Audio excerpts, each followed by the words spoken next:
Poética, un poema de Vicente García. Cuando no queda nada salvo el viento,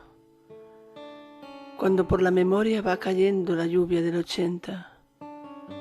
cuando la soledad parte mi vida en la niñez,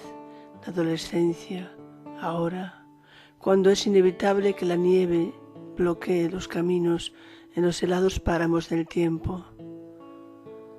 cuando el sol ilumina los rincones, cuando a los 15 escribo 3 poemas vacíos que llenan mi existencia, cuando de todos los futuros posibles recorro por mis sueños el más afortunado en busca de la fuente de la eterna alegría.